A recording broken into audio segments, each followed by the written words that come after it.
Assalamualaikum warahmatullahi wabarakatuh.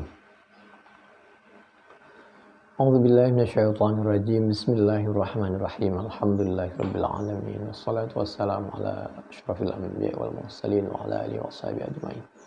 Asyhadu an la ilaha illallah, asyhadu anna Muhammadar Rasulullah. La haula wala quwwata illa billahil aliyyil azim. Kajian kita hadis Bukhari berikutnya nomor 65. Haddatsana Muhammad bin Muqatil Abul Hasan akhbarana Abdullah qala akhbarana Syu'aibatu an Qatadah an Anas bin Malik qala. Kata sahabat Anas bin Malik, kataba an-nabiyyu kitaban. Nabi mengirim surat. Au arada ay yaktuba. Faqila lahu, ketika Nabi hendak mengirim surat atau menulis surat, faqila lahu innahum la yaqra'una kitaban. Kemudian disampaikan kepada Nabi bahwa orang yang dikirimi itu tidak akan pernah menghargai membaca kitaban kepada tulisan illa makhtuman, kecuali kalau ada stempelnya untuk menjamin keasliannya. Fattakhadha khataman, maka menjadikan siapa Nabi membuat khataman kepada cincin min fiddah, dari perak. Nakshuhu, adapun tulisannya, ukurannya ada tulisan Muhammad di bawah. Kalau ini cincin, Muhammad di bawah, lalu Rasulullah, lalu Allahnya di atas. Gitu. Jadi gini. Sebagai stempel itu nanti dibawa terus oleh Nabi. Ka'anni anzur ila bayadihi fi yadihi. Sepertinya aku, kata sahabat Anas bin Malik, pembantunya Nabi yang selalu menemani Nabi, anzuru, yaitu melihat siapa aku, ila bayadi fi yadihi, putih ada di tangan Nabi. Faqultu li Qatadah, man qala nakshuhu Muhammad Rasulullah, qala Anas.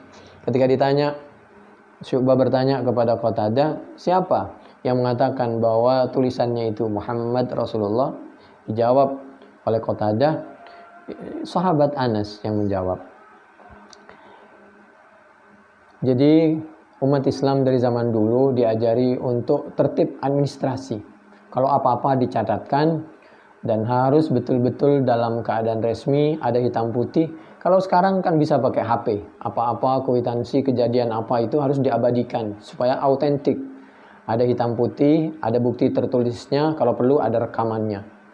Begitulah yang dicontohkan oleh Al-Quran surah Al-Baqarah ayat yang terakhir. Itu banyak. Yang paling panjang adalah tentang pencatatan, tentang administrasi, supaya umat Islam tertib administrasi ketika jual beli, yang pasti-pasti saja. Ini juga dijabarkan di dalam hadis Bukhari nomor 65, 2938, 5870, 5872, 5874, 5875, 5877, 7162.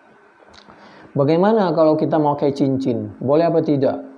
Boleh lah. Yang nggak boleh itu kalau kita beranggapan bahwa cincin ini punya kekuatan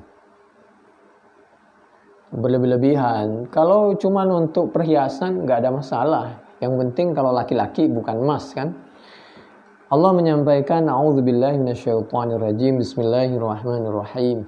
Ya bani Adam khudhu zinatakum inda kulli masjidin wa kulu washrabu wa la tusrifu innahu la yuhibbul musrifin.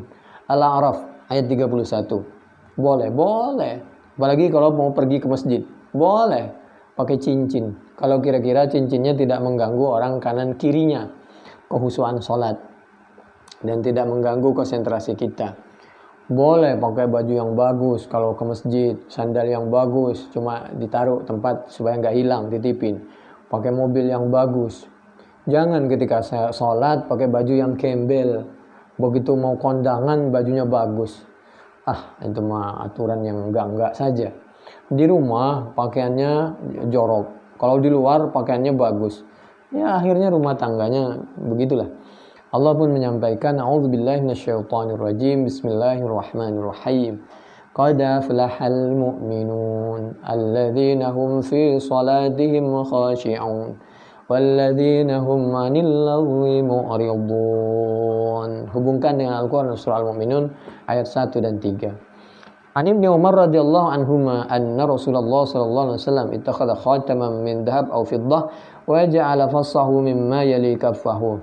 Permatanya itu ditaruh di dalam. Tulisannya di apa ini? Jadi permatanya di dalam, otomatis yang di bawah ke atas. Wa nukisha fihi Muhammad Rasulullah fattakhadhan nas mislahu falamma ra'ahum qad ittakhaduha ramabih. Setelah melihat orang punya anggapan bahwa ada pemaksaan, orang harus pakai cincin, memaksakan diri, maka Nabi khawatir terjadi kecemburuan sosial, sesuatu yang enggak penting dipenting-pentingin. Memaksakan diri harus beli cincin, harus memakai cincin, seperti menjadi suatu peraturan yang harus. Maka akhirnya Nabi tidak pakai itu cincin. Kenapa? Karena Nabi selalu memikirkan ketenangan dan supaya umatnya itu tidak memaksakan diri. Cari yang paling mudah buat umatnya. Bagi yang mampu nggak ada masalah, yang tidak mampu ini kalau memaksakan diri kan. Falamma ra'ahum qad ittakhadhuha ramabi wa qala la albasu abada. Ini kenapa? Lima ra'a min zahwihim bilubsihi wa yahtamilu ay yakuna karihahu likaunihi min dhahab wa sadafa waqta tahrimi lubsi dhahab 'ala rijal aw min ajli al-musyarakah wa lima yushya min al-fitnah. Khawatir melahirkan fitnah. Fathul Bari juz 10 halaman 390 sampai 394. Kemudian ketika Nabi memakai cincin, itu sahabat Abu Bakar, Umar pun memakai cincin. Jadi boleh lah. Yang penting jangan maksakan diri, jangan berlebihan. Dan jangan pamer lah tentunya. Tsumma takhadha khataman min fiddah fattakhadha an-nasu khawatim al-fiddah. Qala Ibnu Umar, falabisa al-khatama ba'da an-nabiy sallallahu alaihi wasallam Abu Bakrin, tsumma Umar, tsumma Utsman, hatta waqa'a min Utsman fi bi'ri Aris. Kemudian cincinnya Nabi itu dipakai oleh sahabat Abu Bakar. Kemudian sahabat Abu Bakar wafat, dipakai oleh sahabat Umar. Sahabat Umar wafat, dipakai oleh sahabat Utsman. Enggak taunya ketika sahabat Utsman yang memakai itu cincin jatuh di sumur Aris. Demikian. Apalagi kalau kita punya istri, bolehlah kalau punya uang dibeliin cincin kalau mampu. Subhanakallahumma bihamdik nasyhadu an la ilaha illa anta nastaghfiruka wa natubu ilaik. Wallahu a'lam bissawab.